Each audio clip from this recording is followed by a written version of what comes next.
Hi, this is Ed back again with another video. Shout out to everybody on Patreon and Subscribestar that make this possible. I have solved the problem here. By the way, this is the name of a new channel called Clown World News Fellowship. Why is there a new channel? Well, this channel you're listening to, I have yet to name to Yours Sincerely Clown World. But the other channel is so named because as it happened, serendipity, so to speak, I was working on a problem which has been happening for some time. What is that problem? Well, first, this was a post that was made on my channel where somebody was stating that I go on and on, go on and on and on and in different directions, and my videos are far too long and I go into rants about things that are completely unrelated to the topic. Fair enough, I value feedback, and as a matter of fact, I was thinking about this myself and have been for a number of years. You can read more on screen as to what they say. So, basically they're saying I go on like endless diatribes, which is true. I might be talking about a topic and then start talking about where I grew up or a milk factory or something, or whatever the case is. Now, what is the issue is that when I say that I'm going to do very short things, people say they don't like it. They like these long rambling videos because some people put them on for ambience in the background, as I do myself. So here we have the issue. Are the videos going to be short, on point, or are they going to be long? Because you can't have one video that does both unless you create a script, an AI script as I did, or at least a workflow system, because I just learned that Google actually has an API that lets you upload these videos. Now it might be pretty dense, it's probably been around for a while, but having an API means I can write a script, or can create a script in open code, for example, that can take the long form video that's an hour and a half, 2 hours, and what it can do is it can get a transcript via an API, take that transcript and then edit down to the second from that transcript down into smaller videos, also removing blank space, rants in between videos that go off topic and all these kinds of things. So I built this little workflow architecture of things that I wanted, and now I drop the video in and it'll give me like 4 videos or 5 videos that are about 8 to 10 minutes that will be on topic. Even if I go on a rant in the middle of that topic, it'll be edited out. And then that will be uploaded to the Clown World News Fellowship, another channel. Here you have another channel on YouTube, and I tested this workflow. I threw in a video, it edited down and followed all these particular steps, then uploaded it itself, gave titles to the video which were derived from the actual transcript itself, and there you have a finished product, although unlisted, on the other channel called the Clown News Fellowship.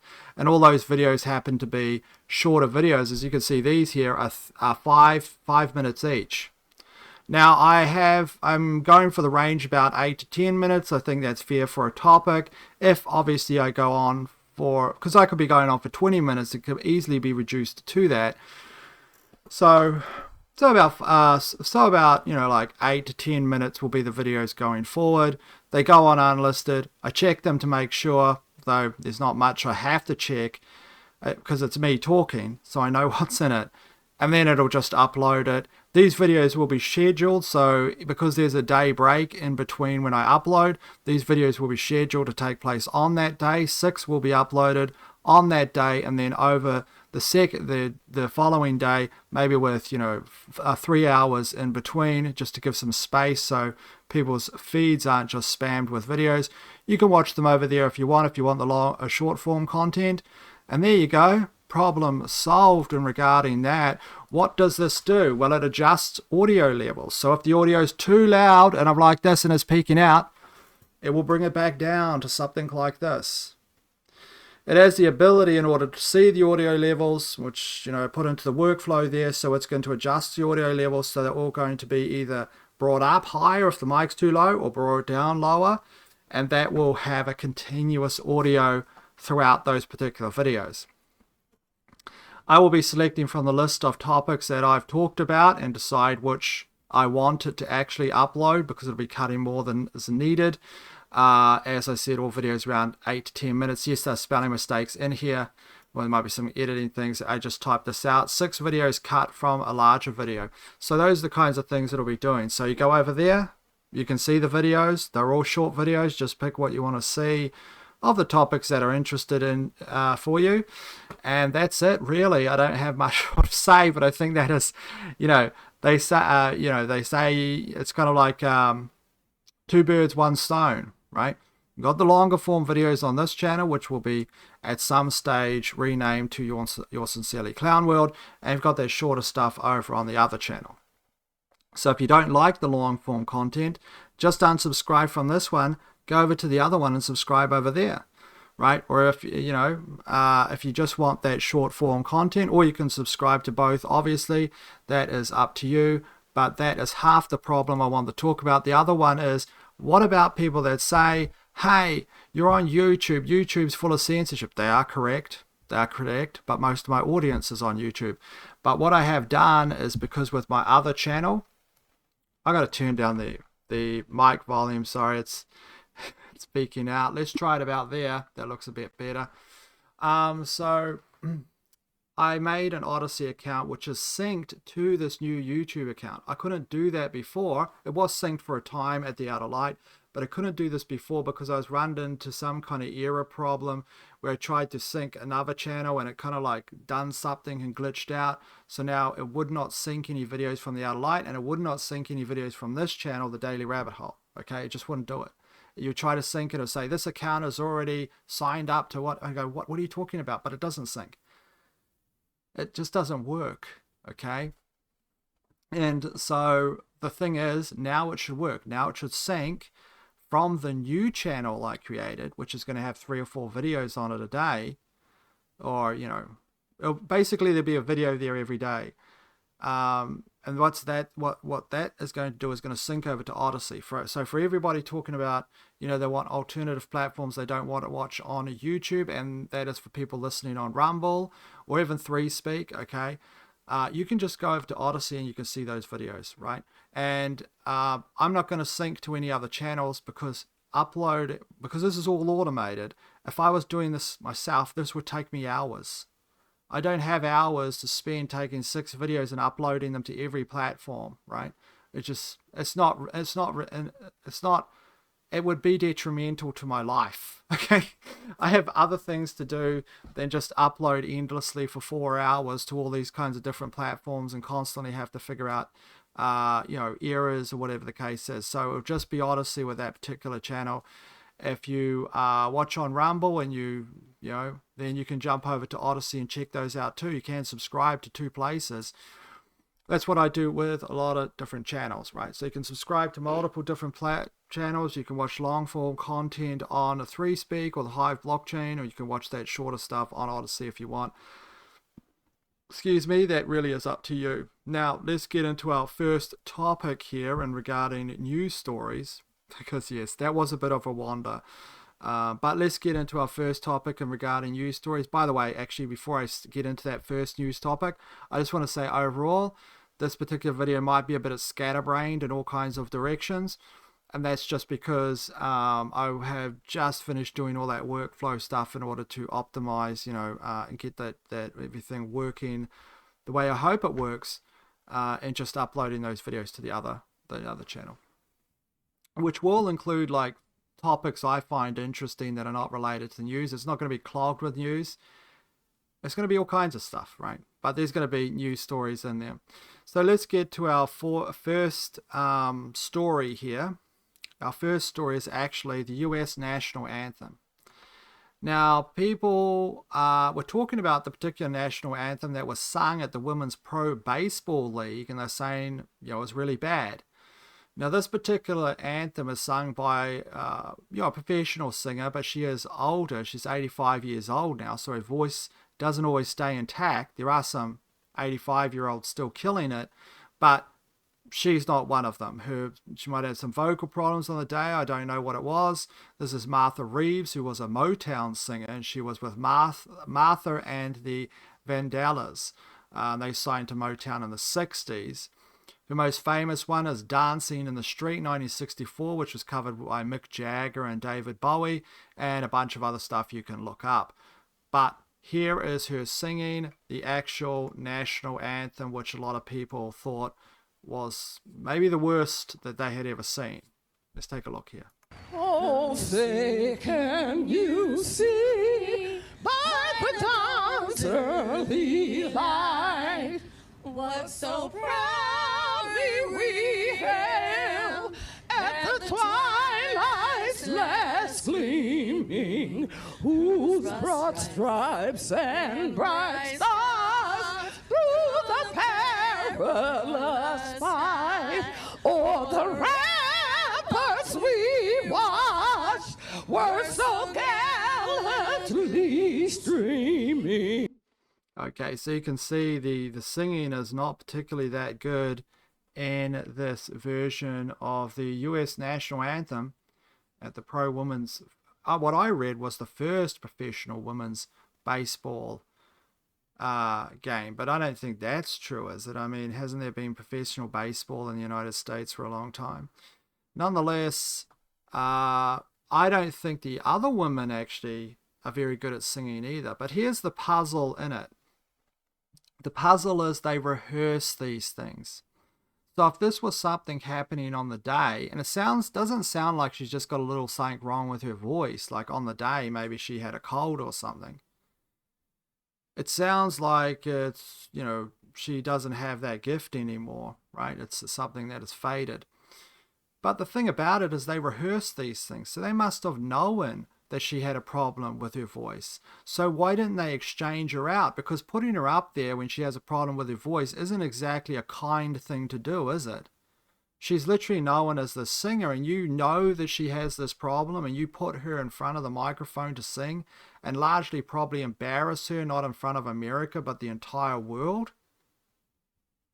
Why did they do that? It's almost like a humiliation ritual, right? By design, whereby it's kind of a humiliation of the national anthem in the United States. For instance, this national anthem, if you're just looking at it symbolically, seems frail, broken. It doesn't have any power to it, right? It doesn't inspire anyone. I don't think this would inspire many people.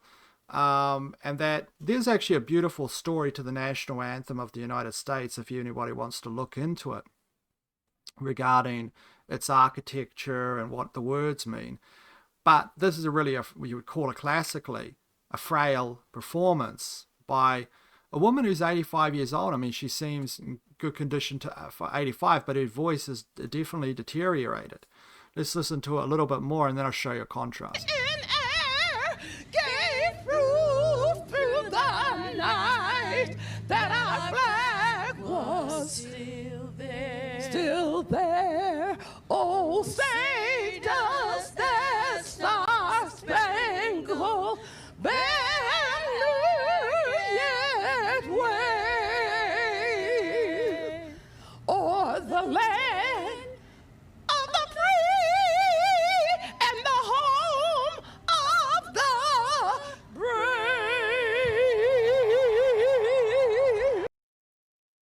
So you can see the look of the baseball players there, right? Which this is a professional women's league, it says. So, but anyway, the Women's Pro Baseball League. I don't know much about it. Maybe this league is different than just women's baseball, but women's baseball obviously has been around forever. But why would you put her up there to sing like that? You would know what her singing was like in her rehearsals, right?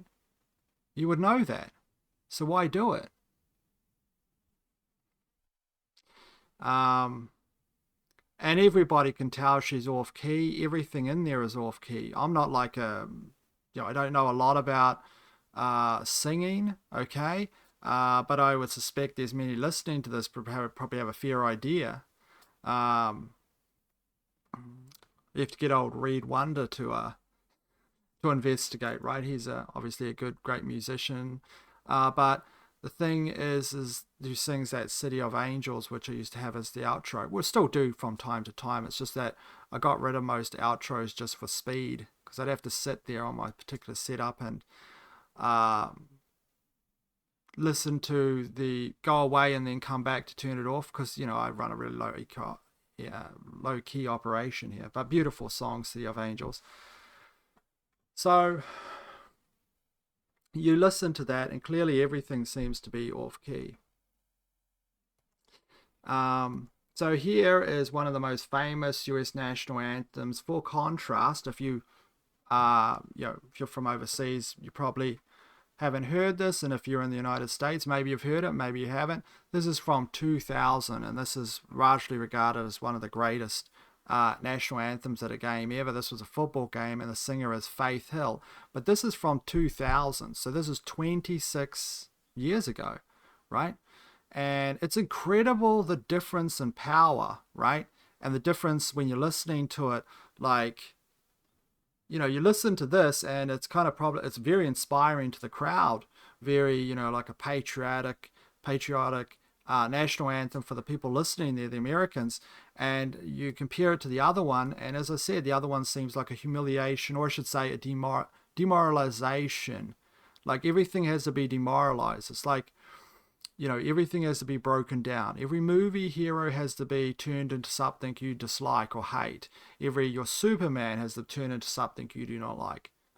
It's demoralization, right? All your movies have to be shades of endless grey. Like someone should send Christopher Nolan like a different color palette that isn't black, grey, and white. People love his movies, but that's what I like about Wizard of Oz anyway. It's colourful. Let's take a listen here at one of the famous national anthems of all time.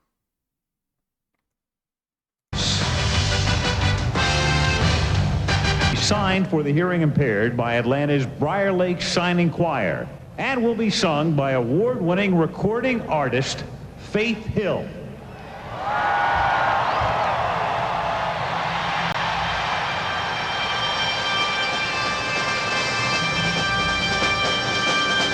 Oh, say, can you see by the dawn's early light what so proudly we hailed at the twilight's last gleaming, whose broad stripes and bright stars through the perilous fight o'er the ramparts we watched were so gallantly streaming. And the rocket's bright glare, the bombs bursting in air, gave proof through the night that our flag was still there. Oh, say does that star-spangled banner yet wave o'er the land of the free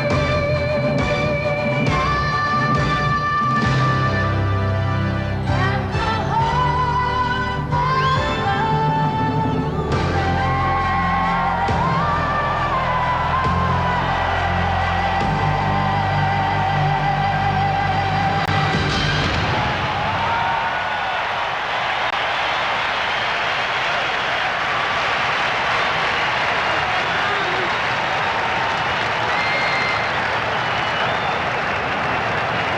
Kickoff for Super Bowl 34 approaching.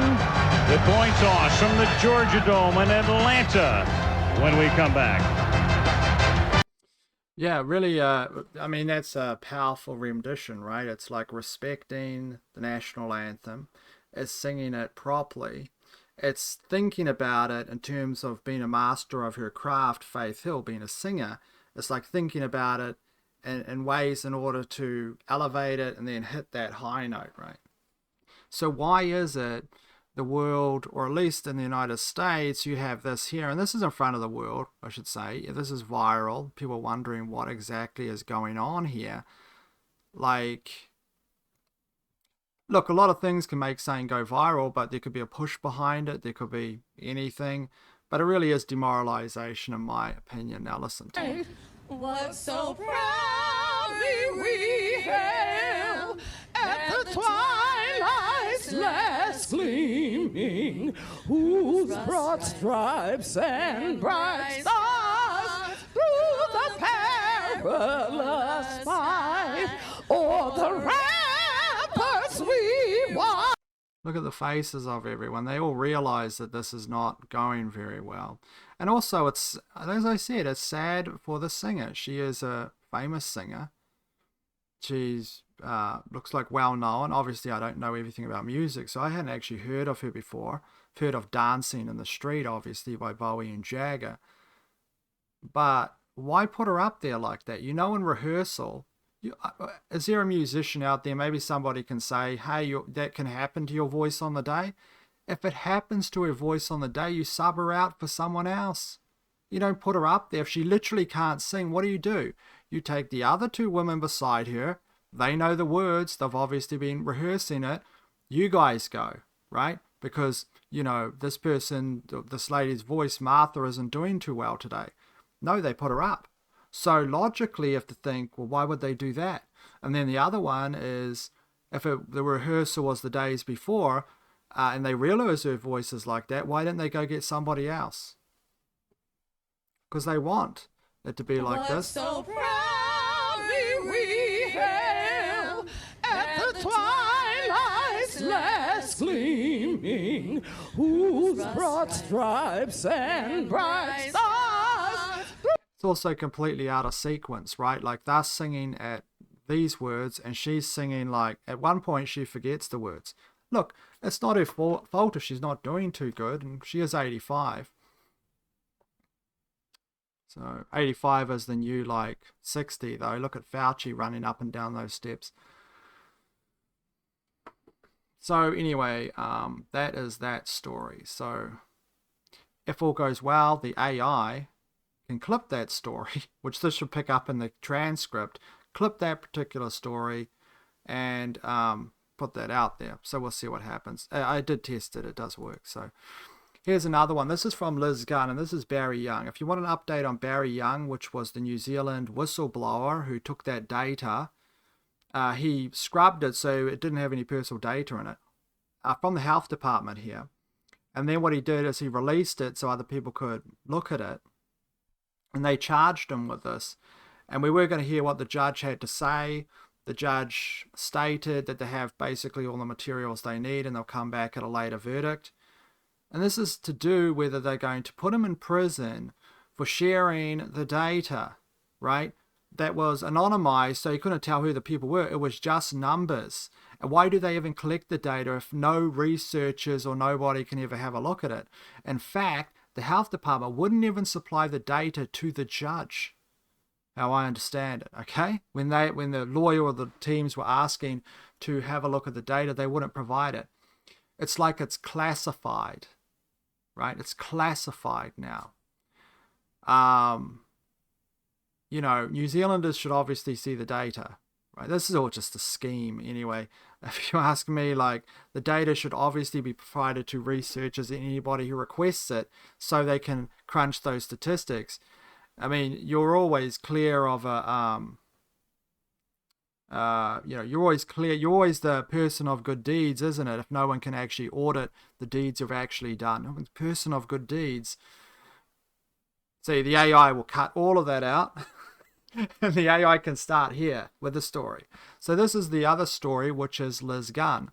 Barry Young is the whistleblower that came out, and you can read some more on screen. I'm going to play in his own words. It goes for about 3 minutes.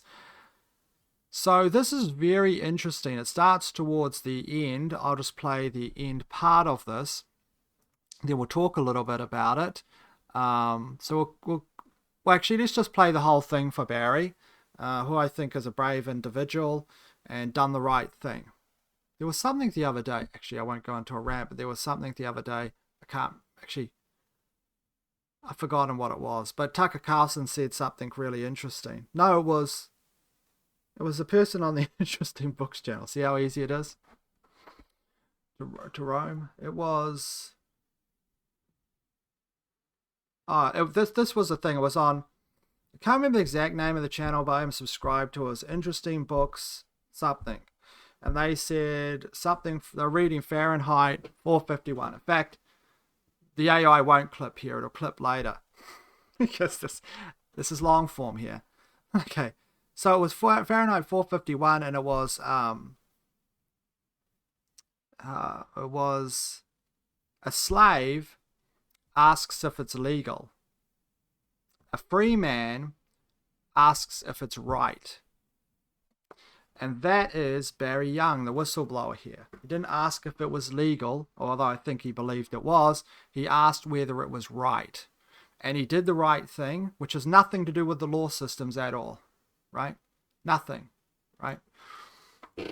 You're a slave if you always ask what's legal. Am I allowed to cross the road now? Right? Am I allowed to do this? I don't know. As a free person, are you? Anyway, Barry Young released this particular data, and here's what he had to say, which was quite interesting, which follows, obviously, the things that I've been reporting on regarding the studies in the Netherlands. I was thinking, well, as an epidemiologist, how would they look at this data? What would they do? What tools would they use? How would they analyze it? So I went through, did all the coding for it, got the nice graphs, charts, analysis, numbers, confidence intervals, Poisson scores, all the p-values, all that stuff to work out the probabilities and all the rest of it, to work out if it was dangerous, SMRs, standardized mortality rates. 1 is normal. A SMR of 1 should be 1-to-1 mortality rate before and after the vaccine. You've got the same number of people alive, same number alive after the vaccine. That's an SMR of 1. If it's SMR higher than 1, you've got more people dying after the vaccine than should die after the vaccine. SMR less than 1, there's more people living. Vaccine's working, great. So that's how it works, that's the SMR. So anyway, I did all of that analysis and provided it for multiple sites across New Zealand. So I was doing it specifically by site. So I've done the work for the whole data in general, which shows excess mortality. But I also did it for certain sites in New Zealand, some bad ones, some not so bad, some very, very good, just to show that my analysis was whole and correct and valid and validated everything.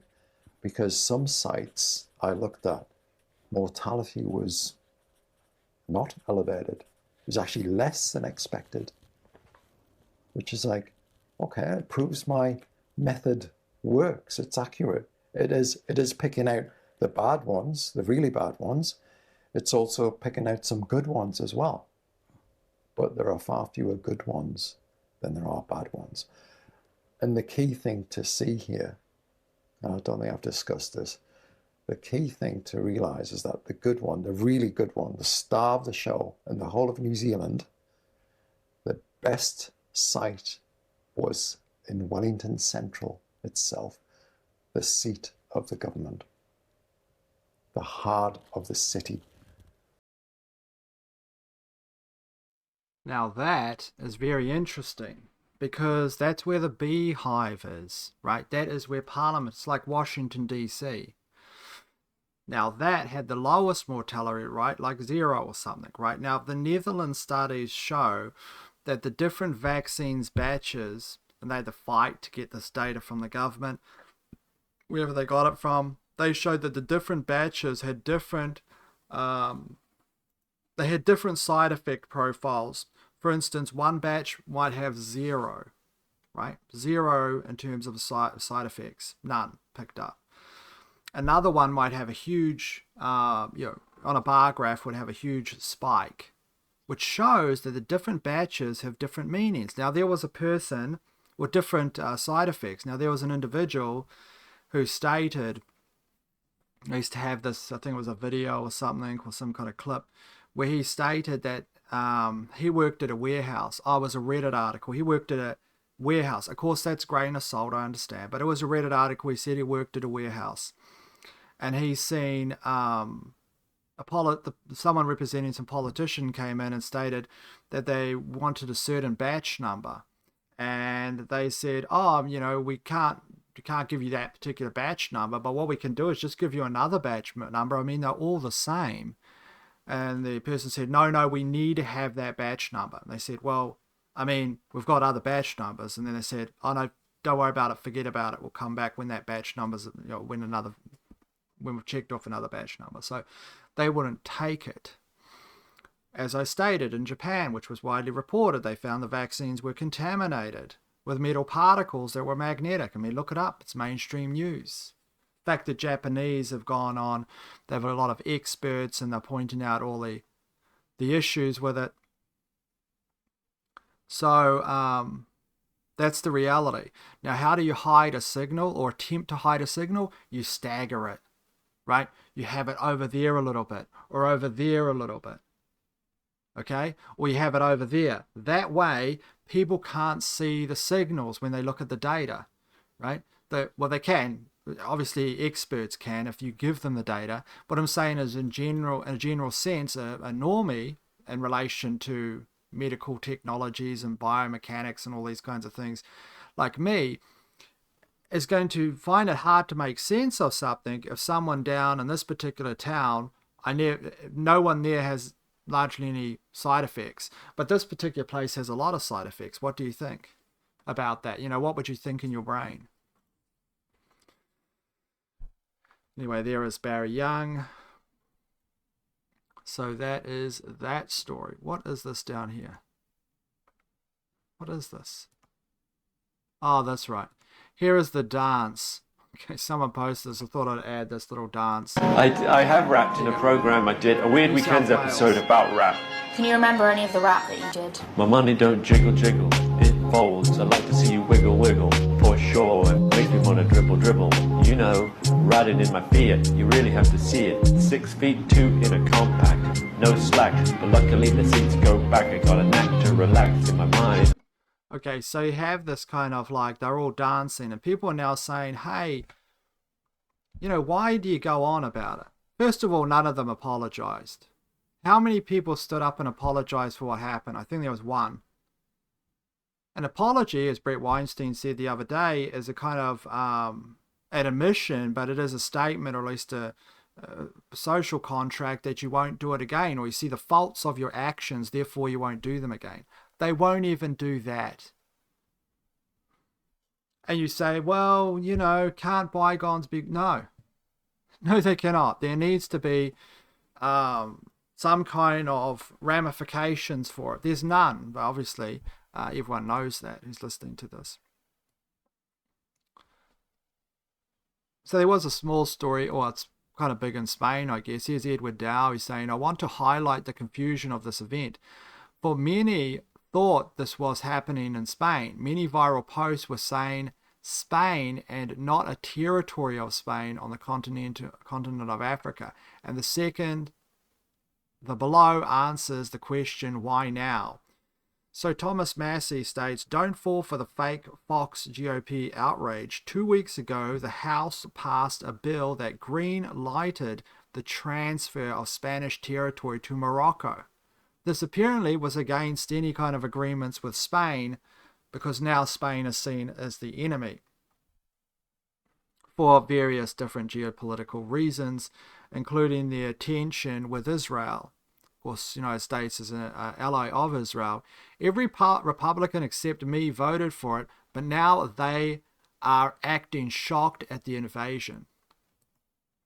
And here is the document there. You can read it on screen. That's where the committee notes the Spanish-administered cities there, and it names them. This is where the 50,000 showed up. Located, they state, in Moroccan territory and remain the subject of Morocco's long-standing claims. They lay claims to us, like Donald Trump laying claims to Greenland.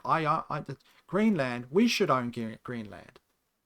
That's like I'm saying, oh, now we own Spain, the specific territory of Spain.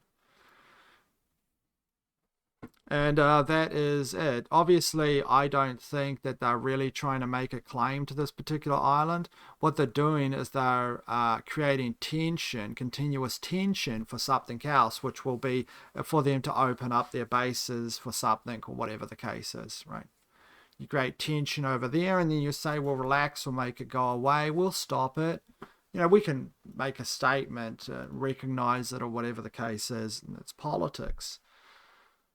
Politics, how I've understood it over the years, is the most ugliest thing there is. It is the most ugliest thing there is.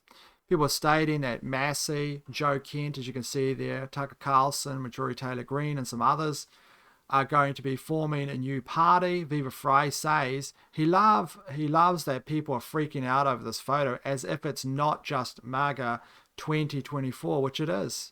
Donald Trump just got rid of everyone. He continuously getting rid of everyone. Marjorie Taylor Greene states, we said no more foreign wars and we meant it and supported Donald Trump because he made that promise. But he betrayed us all, she states. And this is this idea of this possible America First party going ahead. The problem is with stuff like this, obviously, is there's a lot of risk involved. You know, whether you support it or not, there's a lot of risk in something that goes against any type of superstructure. And Donald Trump is basically, you'd say, a representation of the deep state, carries out the deep state's narrative. This deep state lordom. You might say, well, CNN's saying this, or the Democrats are saying this in the United States. Yes, but they both vote for the war. They didn't vote to try to diminish his war powers. They were all for it. Okay, it's just a school play. They aren't real. They aren't really honest actors, right, on the stage. They have their lines given to them, and they're just controlled largely via puppetry. People are talking about dogs and pit bulls again because this individual who played the Punisher, can't remember his name actually, but he was on all these news things today about talking about how that people that don't like pit bulls are basically dog racists or a type of racist in regarding dogs. And people pointing out to him, again, this is largely probably a distraction inserted into the media in order to just create, if you put enough of these into the media, obviously you can distract people from anything that matters. I don't know, did his agent tell him to say that? Did he say it in an interview and then they're just looking for things in order to highlight? But of course, this brings up the debate where probably all dog people say that it is not the dog, it's not the breed, it's the owner, or whatever it is. I don't think, and there's lots of people that probably have got, look, I used to live in a house with 3 pit bulls. Okay, they weren't my dogs, they were my flatmates' dogs. And those dogs, they used to, like if I was sitting on the couch, they'd jump over and they'd like me when I came home, you know what I mean? They're very friendly. But if, those are pit bulls. But if I see somebody who I don't know and they've got their 2 pit bulls and they're walking down the street unleashed, I will move over to the other side of the street because I know that these dogs are very protective of their owners. They're very aggressive, and they are a certain breed of dog that can, do a lot of damage, right? So that's just being real. I've lived with pit bulls. They come up friendly to me because I was there. But if I see pit bulls on the street, I will go over to the other side. Okay, because I know the breed. I've seen what they're capable of. Now this isn't just me, and everyone's screaming at the screen saying, it is the owner, not the breed. The owner has a huge effect, right? But the breed does as well. That's why it's a breed of dog, right? They breed pit bull terriers for certain functions.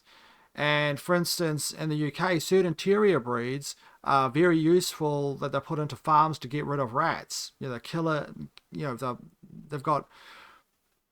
don't have a lot of impulse control. They're not a Labrador, and anyone looking at it objectively sees a Labrador and a pit bull are not the same in terms of how they act. I've lived with them before. A Labrador, you look at a Labrador. Are you telling me that it's just the owner and not the breed that differentiates those two animals that look completely different, and at every level of analyses are different. The coats are different, the brain size is different, the legs are different, the speed at which they can move is different, their mass and distribution of their muscles are different. And you're telling me that they are not different? Okay, that they don't think different? This isn't like humans, right? We haven't like gone on a eugenics program and specifically designed a certain ethnicity of humans in order to be ultra warriors over 100 years. If we did, we would have a type of human that would probably hyper aggressive, right? And had different adrenal systems, right? The way that they react to threats, their reflexes might be faster. That's what you can do through eugenics and breeding, which largely on the surface world we don't practice. So anyway, that's what he had to say, and a lot of people were talking about this. This is what a dog trainer had to say regarding pit bulls anyway. Welcome back to Bluegrass this beautiful July afternoon. I'm out with Max. Max is about a 5.5-month-old pit bull mix. And for the rest of this video, we won't talk so much about pit bulls exactly. We'll just talk about big square-headed dogs because all of the big square-headed dogs kind of have at some point in their origin story ancestors who were bred to fight other dogs or fight game animals or engage in some other type of exhibitionary violence. So that's what he's talking about. The dog is designed for exhibitions in terms of violence, dog fighting, quickly chasing rats or killing other animals. You know, it's not like a Labrador. If I got a dog, personally, if I had a dog, probably get... Let's keep on going before I rant. I'd get a Labrador, actually. Labrador's a beautiful creature.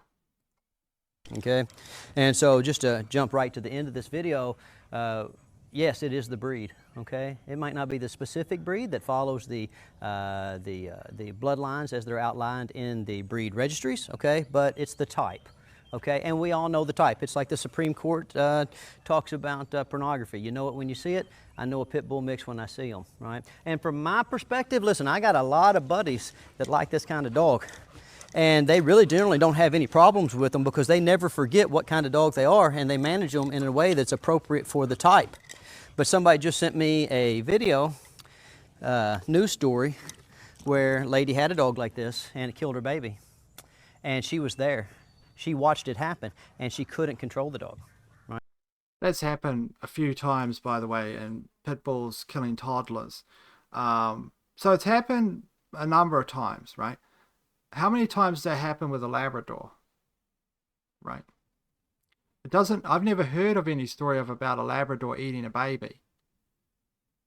If you have two pit bulls there, okay, and the owner sicks those pit bulls on a person, those pit bulls can kill that person, right? And they are going to do damage, if not kill that person, right? If they've been trained to like sick.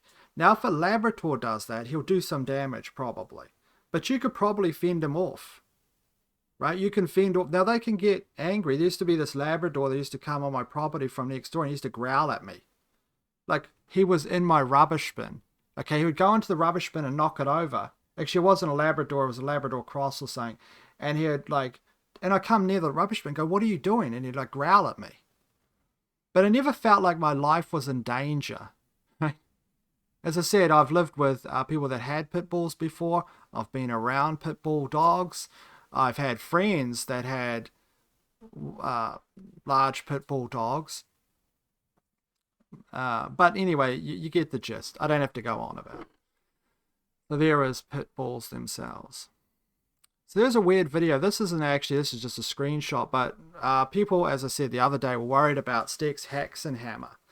And I didn't really, as I said, everyone's fighting their own demons, but every single comment on this comment section is the same. They are worried about him. He definitely looks different than he used to look 5-7 years ago, right? Definitely he looked good 5 or 7 years ago. He looks like he's going through a tough time.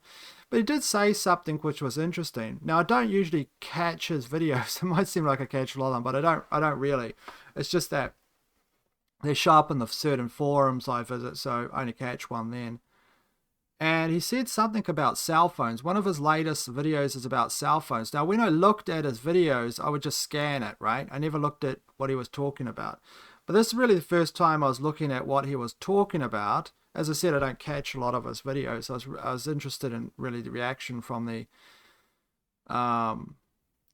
comment section, because every single comment is negative. Now, these particular comments are from his cell phone video, which he spelt phone wrong. Now, apparently he had a stroke a little while back, and people saying that he's drinking heavily. I don't know if he got the vaccine. Okay, I have no idea.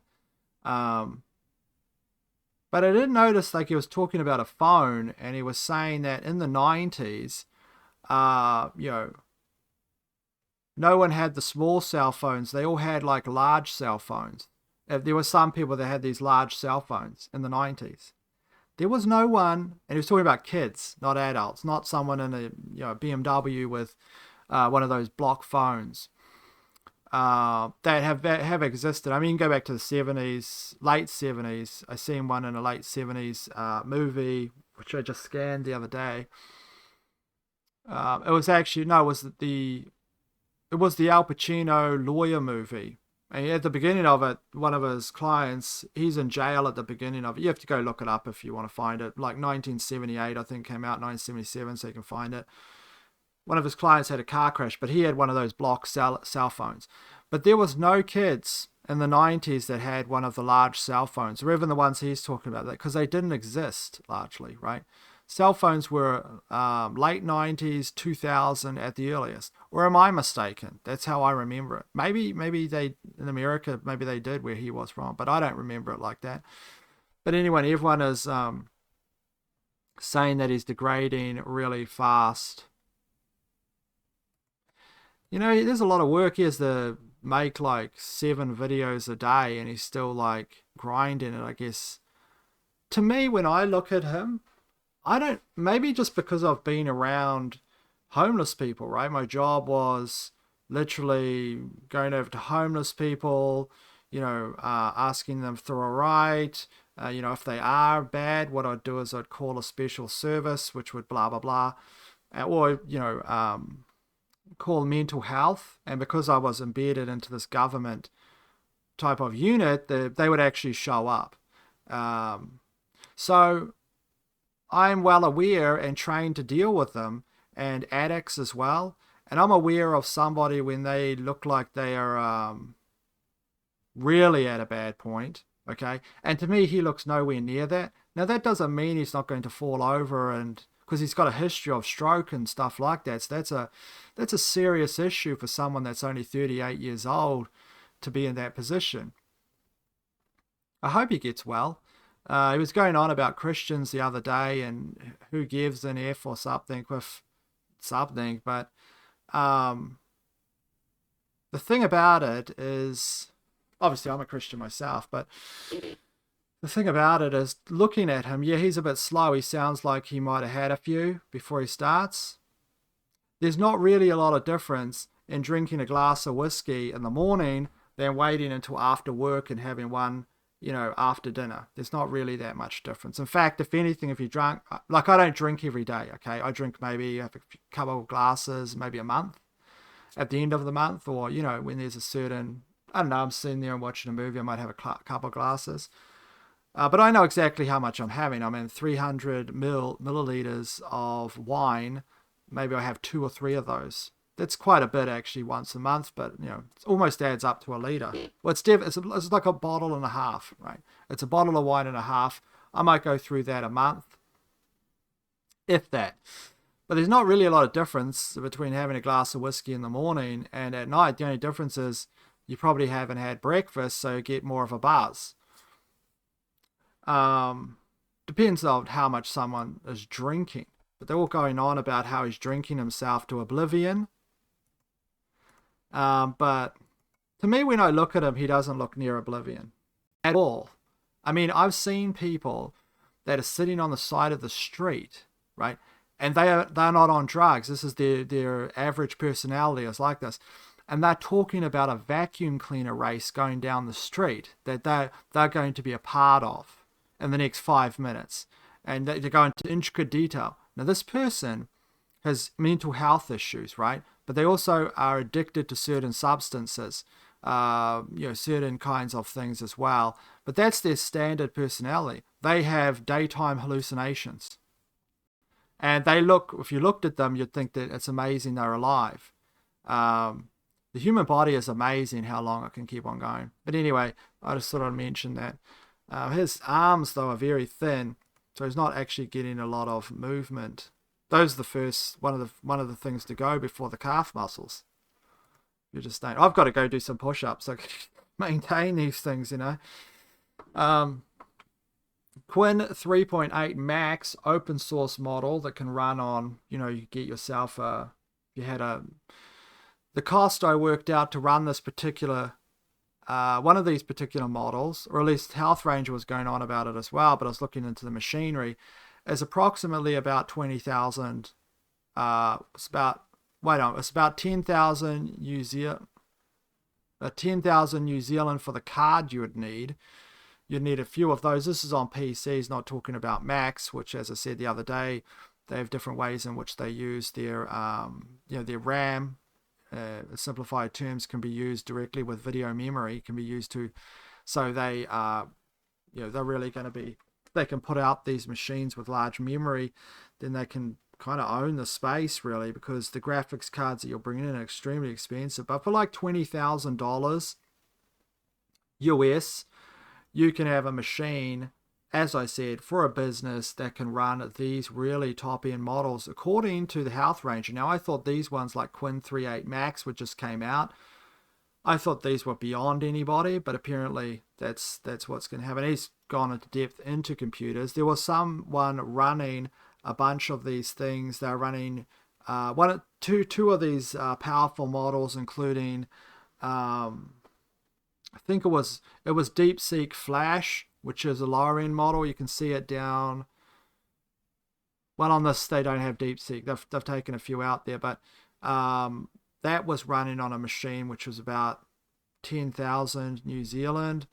So you can work out the math on that. What's that like? About 18,000. Sorry, what is that? 5 or 6,000 US or something like that. So it's possible, and these are in the realm of people. Now, the great thing about this is in time, hopefully, if our world normalizes in terms of supply chains and production and things like that, and they don't use all of these dirty tricks in order to maintain their control, which is this dirty way of doing, openly dirty way of doing business, this crony capitalism gets which is defined as an integration between top business and politics, gets them to rewrite laws that directly benefit their companies. No, I know that anyone that goes on, like, questions, capitalism or everything you think as a socialist these days, we don't live in capitalist societies. Not truly. We don't live in free markets. The people always defend these things and call you like a socialist, or saying if you start criticizing the system, you say like this form of whatever this is doesn't work. The reality is we don't live in free markets. I would love to live in a free market where I can go set up a bench out there and sell watermelons if I want, or whatever, or beans. You can't do that. How can you do that? You need to wade through endless amounts of legislation and barriers and stuff like that. Now I know that's stable systems that have laws that keep environments, in a nice structure and stuff like that, are the equivalent of being controlled by your homeowners association, and you get a nice house with the standardized picket fence. No one's going to be playing rock music there. And I know that that's clean for investment if you're taking that metaphor and turn it into a country, but the fact is it's not free. Not everyone loves the homeowners association because it overreaches, right? First of all, it's saying, okay, it's protecting the picket fence. Next thing, it's in your house saying that you're not allowed to, I don't know, have a certain bandwidth of like dish on your own property in the backyard or whatever. It's overreach. It's bureaucratic overreach constantly. That's why the key The key element is keeping that in the middle ground somewhere. So you can have the homeowners association make sure that people don't leave a derelict motorhome in their driveway. You can have that, but you've got to have it so it's not overreaching constantly. The problem is it continuously bureaucracies with power overreach. Anyway, the problem is and this is another problem for OpenAI, this is why I've been saying for months, years, that they have a real problem. For the last few years, they have a real problem in terms of the amount of money that's in there and how easy it is to create something that just bypasses OpenAI, Anthropic, and all these places. Now, Quinn 3.8 Max, which is an open source model, which I released the open weights for, I believe just the other day, that is just behind Claude Fable 5. Okay, so that's behind a frontier model and ahead of ChatGPT. Think of what do the investors do? Well, what does OpenAI actually do in order to stay in charge? Regulation. There's hacking over here. By the way, this is sudden hacking with quotation marks over here, and then it's over there. Now, there are some interesting things that ChatGPT allegedly did, okay, because there's so much money at stake. There could be a lot of other foul games happening behind the scenes, but they claim to have solved all these mathematical problems that have been problems for 100 years, including things, the algebra or something in the fine-tuning argument, or fine-tuning, which has to do with, well, basically, people use it as a type of proof in order to point to and say that, that there's intelligent design for things. But it seems to have solved these things that humans could not solve. And when they say humans, they mean like a fraction of a fraction of a fraction of the people on the planet that are trained in mathematics. And then they have the ability within those mathematical fields to be a fraction of a fraction of a fraction of a percentage, where they can go on to work at, I don't know, the Advanced Institute or work on these problems their entire lives. So it is a very select group of people that have been given the knowledge necessary or the lifetime's knowledge and training necessary, as well as the capabilities, the genetic capabilities, in order to even approach these particular problems. That's not humanity. That's a very small fraction of humanity. I mean, look at the competition between these geniuses, and a lot of these people are very intelligent, versus the open source community. They've torn them apart. Basically, open source has caught up to them, circumvented them, and completely rebuilt entire schemes of things that they keep on replicating or buying. Anyway, let's keep on going here. I just want to mention this very quickly. Senator Kennedy comes out. This is the idea. We have the Fauci testimony. Remember, Senator Kennedy wrote a book on Fauci. I read it. I was listening to it in my car when I was going and getting a hot dog years ago. Now, go back and forward. Every time I'd go, buy like a couple hot dogs a week at this particular stand, I'd drive all the way to go get it, to go pick up some other stuff, and I would listen to Fauci. I listened to him to talk about Fauci.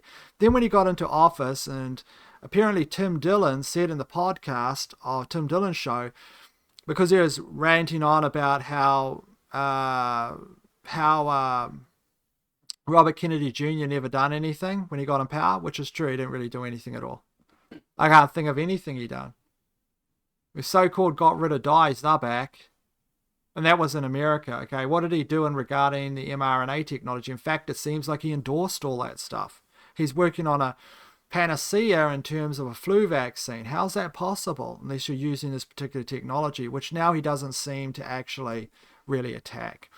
Now, he was on CNN and they're going, wow, he's going after her. He's like, there's all these clips that have been cut up that are circulating.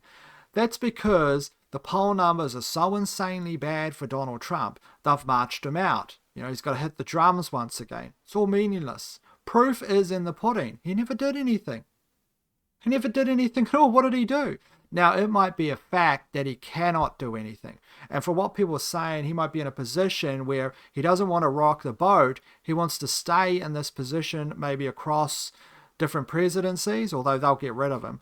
But he wants to stay a bit longer and he wants to do things in the long run. That might be the case. I don't know, but the outcome is nothing, right? However they've tangled him up, whatever type of there's an excellent sculpture. It's called the Athlete and the Python, I believe, from memory. And when I was looking at that, I thought that is what Ridley Scott was looking at when he put in the tentacle creature kind of getting the engineer in Prometheus, which I'm not the greatest fan of Prometheus. I would have a lot to say about it, but the fact is that I do think that scene is very horrific. It happens towards the end of the movie. But that is basically the python that surrounds him. They've entrapped him, right? Doesn't matter how strong you are, can you defeat a python that's got its things around you? Maybe you could, but I mean, it's a very powerful creature, isn't it? It's a real battle, and that's what's happened to him, I think. Anyway, they rolled him out again, bunch of clips going viral. Wow, he's hard on them. He's attacking this journalist. Who cares? Who cares? CNN is completely complicit in this, probably to let the steam out of the Fauci testimony, because when he's attacking her, it feels like he's attacking authority, right? But he's not. He's not doing anything. But he might believe all this stuff. I'm not saying he doesn't believe it. He's attacking her and saying, you're not a journalist, and it's true. You're not a journalist, you know, blah, blah, blah, and he says all these kinds of things. Trust the experts. You've got some quotes on screen. He said, I'm not debating this with you. Of course you won't, she states. All you know how to do, this is what he says, is all you know how to do is repeat things that people told you to say. Trust the experts. Seems like he's attacking power. He's not attacking anything. This is rolled out now. We can see all the stuff and regarding Fauci and how Donald Trump wouldn't overturn the pardon, which apparently can overturn pardons now. People were saying, why don't you overturn the pardon if you have a problem? Another little clip here, and this is with John Kiriakou. I seen this in his, well, that's the wrong one. Anyway, there was this video where he says, are you a CIA plant? And of course he answered this. People in the comment section were saying, well, basically he blew the whistle on the torture program, went to jail for a number of years. So if he is a plant, that's pretty much deep undercover. That doesn't mean that, I don't know, John Kiriakou, I've seen him on videos. I think that he has good information. I think that the thing about John Kiriakou, which he said, which was interesting to me, was when he talks about the pardon in this video, which takes place over halfway. But you can go look at the transcript if you want to find it. It's in this video and talks about a pardon. He said this before, actually, but he said the pardon with Donald Trump. And the pardon with Donald Trump is he knew this billionaire. The billionaire set up him a meeting with Donald Trump, or not a meeting, but he was at a table at Mar-a-Lago. Trump approached, shook John Kiriakou's hand, and then this billionaire signed up. Billionaire was in a hotel with John Kiriakou. He got on the phone. He called up Donald Trump directly, and then he said, "Look, I like this guy. We have to sort out a pardon for him. If you don't know, apparently John Kiriakou's lost his pension because of what he did, and a pardon would reestablish a significant pension given how many years he's at it. Must be in the hundreds of thousands of dollars would be the pension each year."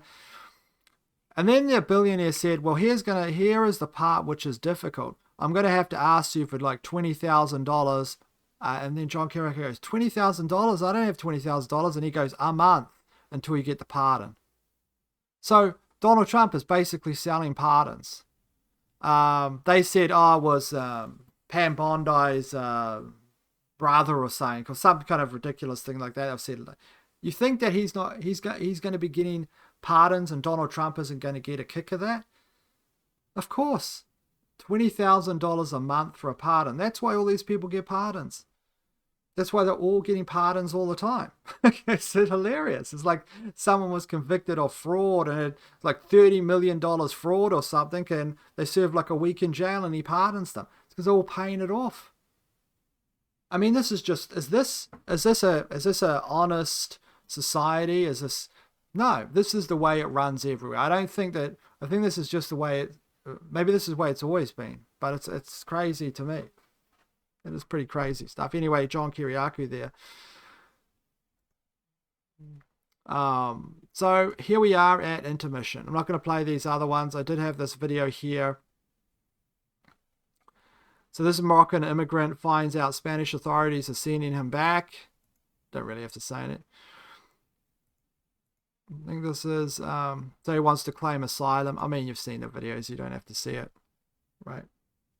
So here is intermission. Now this is a very short intermission. The intermission is this. I found this TV series that came out of Sweden, actually. It was a nine episodes that was called The Hobbits 1993. Now this is a retelling of Lord of the Rings. It's not The Hobbit, okay? It's actually a retelling as far as I can tell. It is an actual retelling of that. That's what the Wikipedia says. I did watch some of it. It is in Swedish. It does have subtitles which you can get. It's interesting in today's day and age because what you could do is if you got a copy of this, you could get it like I did, like get a transcript of it, and then you could literally get like a dub of it, right? It'd be as good, I think, as the Swedish if you can't understand Swedish. Just someone could work on a really good dub of it. You could dub it with humans, actually. You know, why not? Actors, people that will donate their time.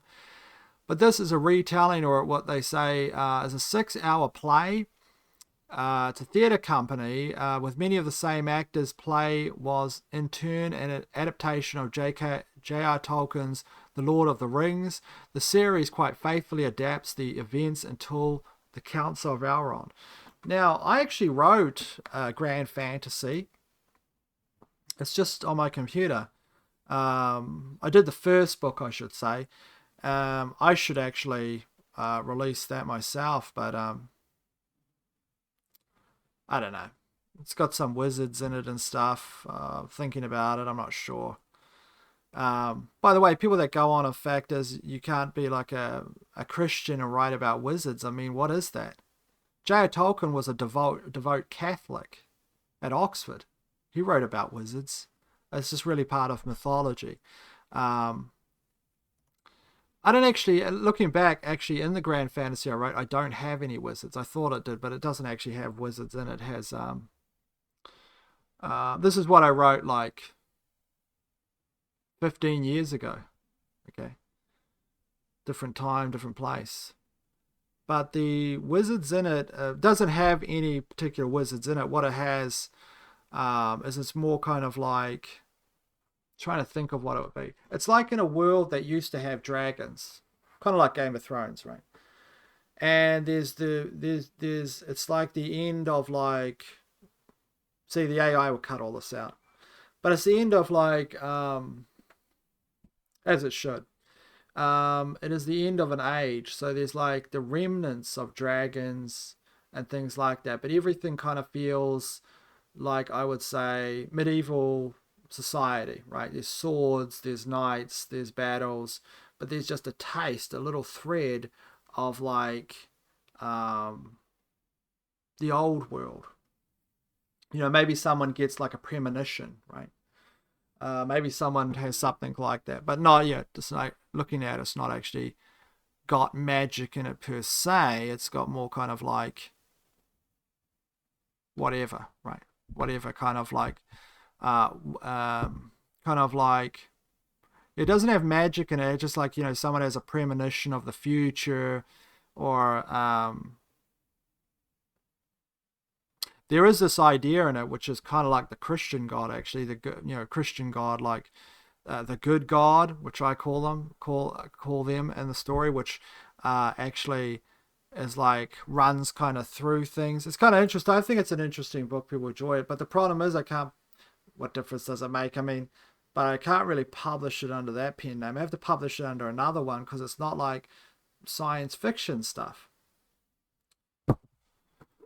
Anyway, there's some, I never had heard about this at all, so I know there are people that are interested in this stuff. You can watch it if you want. It is probably one of the most strangest versions of Lord of the Rings out there. But I think from the little bit I did watch, I thought they did a pretty good job with what they were aiming for. I mean, all their costumes are fine. It's not going to be amazing, obviously, but they did a pretty good job with what they had. Of course, we live in a different world now. So here is the actress formerly known from daytime TV, and that is Donna Mills. Millis? Is that her name? Mills? Donna Mills, I think. Launches an OnlyFans account at 85 years old.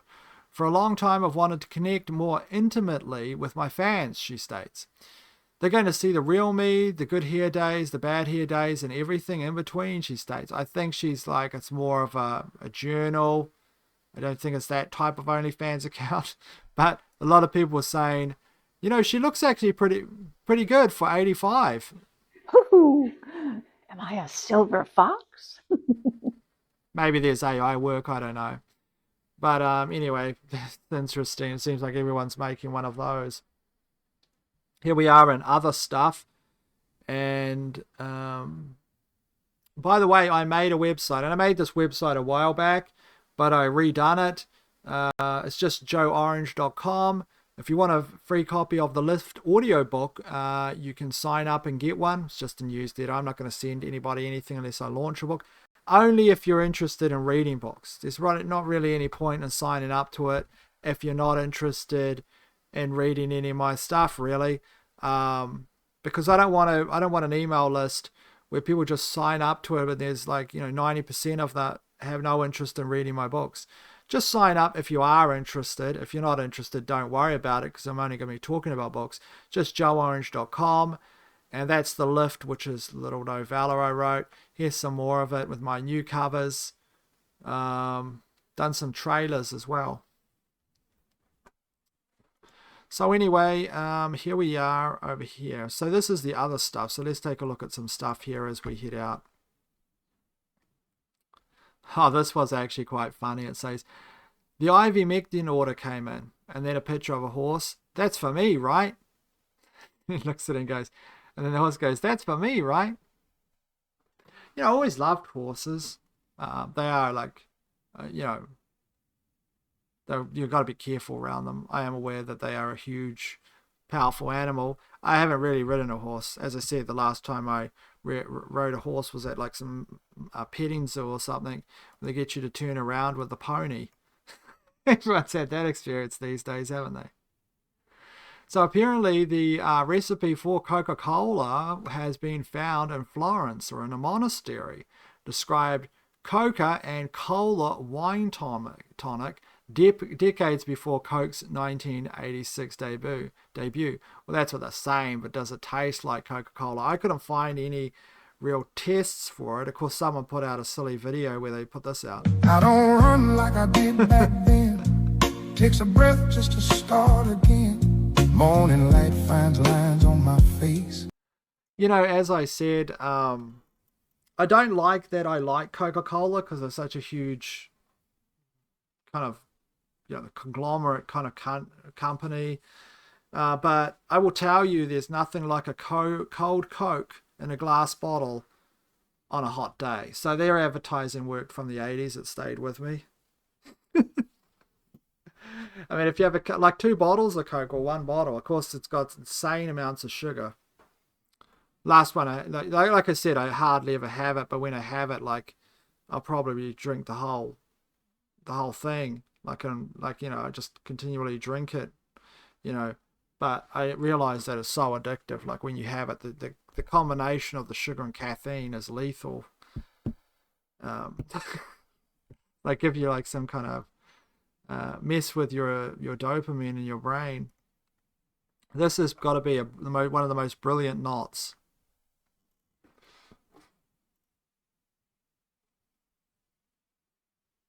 There's been times in my life where I wished I had this knowledge. So it turns into one of those grabbers. You're familiar with grabbers? Around there? It's a makeshift grabber, actually, just with that knot technology. Okay, so here is an individual, and I believe this is an AI because it's actually 25 seconds. Although AI, I guess, could make it these days. This is on like Fox News. And here you have this man just staying there while a grizzly bear comes up to him. I think this is the way that you end up in bears' stomachs.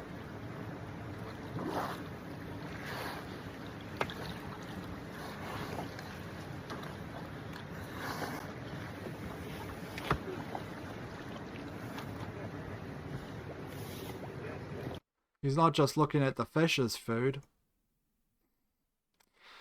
This is Axl Rose. People are saying that he's, they said every era of Axl Rose is completely different from the last. In the 2000s, we got Cornrow Alex. That's when he put those, Axl, I should say. I'm not the biggest fan of Axl Rose, personally. I think that there are just stuff he's done in his life which is horrendous. The creation of Rocket Queen was one. Queen. He's just a nasty individual. He does have a mental disorder, which is bipolar or something. But he just seems like generally a nasty person, right? There's many people that had bipolar disorder, and there's probably people that are listening to this, but he was just seemingly nasty to everyone. But anyway, in the 2000s, it was Invisible Man, Axl. Giant hat, duck sunglasses, half his face hidden. Now we have Axl's aging homosexual era. They're saying that because he's got like sequins on his, like, I guess these are like these little things on his like flannel shirt. He's playing November Rain. He's got this kind of Elton John vibe about him.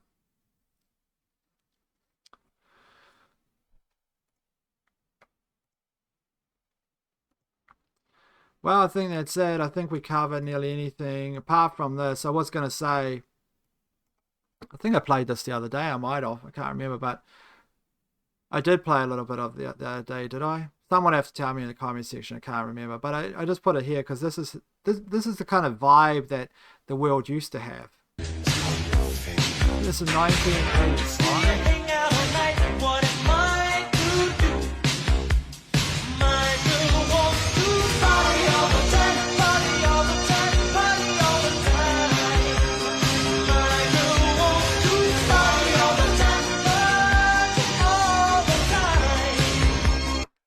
Now, what's crazy is, I don't know, it's a good example of the vibrancy that's been stripped from society. There used to be this, like, vibrancy, right? This is before, you know, it's before a lot of things, isn't it? Party all the time. This apparently went to #2 in the United States, and a number of countries, actually, went to #2. And that was his hit. There was a bet that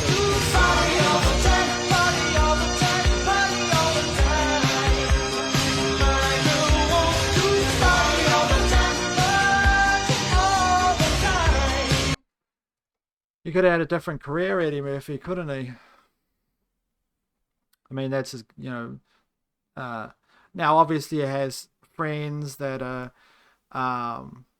you know, Dave Chappelle makes fun of his friends and Eddie Murphy, and his brother Charlie Murphy tells those stories. But obviously, he had a network of people that were hyper talented that would have helped him.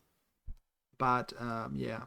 Anyway, that's it for today's video, and I'll see you all later.